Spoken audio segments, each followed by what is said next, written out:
Welcome to episode 6 of The Backbone. Today I'm going to narrate the feature story in the February Lakefront magazine. The title is Welcoming Visitors to Garrett County's Four Seasons. It's easy to forget now, especially when most Deep Creek weekends are booked months in advance and we have named November, March, and April the shoulder seasons, that there was a time when Garrett County really didn't know how to benefit from winter weather. For a long while, the area was simple and predictable. People retreated to the mountains when the lake was warm, left when the leaves were gone, and the county waited it out until spring. As Lynn Beckman shared with me in an interview, we had a basic summer economy here, and for years, that was not only true, but it was also accepted.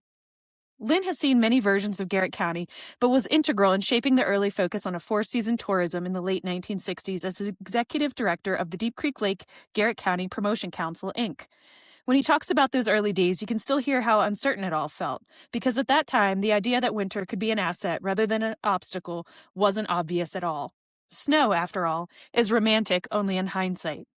That's where Wisp enters the story, not as the polished four-season ski resort we know today, but as a genuine leap of faith that forced the county as a whole to reconsider what was possible. Wisp was obviously a real boom for the winter season, Lynn told me.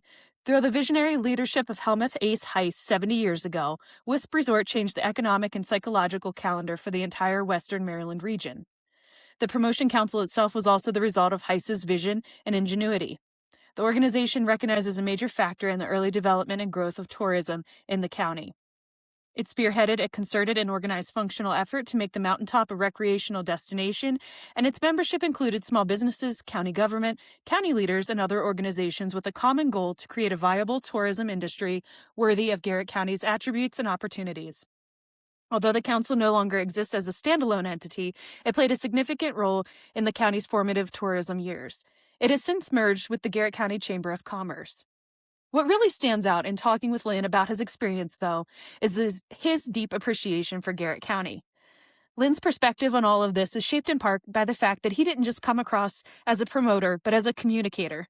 Before the Promotion Council chapter of his life, he has worked as a broadcast journalist. We already had all of the elements, he told me. What was missing in those early days was a story that tied them together and a dedicated effort to put the story in front of the right people. One of the places that story took physical shape was in the traveling display the county used at sports and outdoor shows. Lynn remembers in a very specific detail, created by local Asa Stanton and Bill Rennie, better known as William Renshaw from WMSG Radio, for the design and hand lettering. The display itself was kind of a three-dimensional argument for the idea of four seasons before that phrase had fully taken hold. Summer, of course, was there. Fall was there, too, framed around hunting and the county's autumn beauty, long before there was any such thing as an Autumn Glory Festival. Winter was represented by Wisp, skiing, and ice fishing. Deep Creek Lake carried both recreation and investment, with Sky Valley standing in for what development could look like.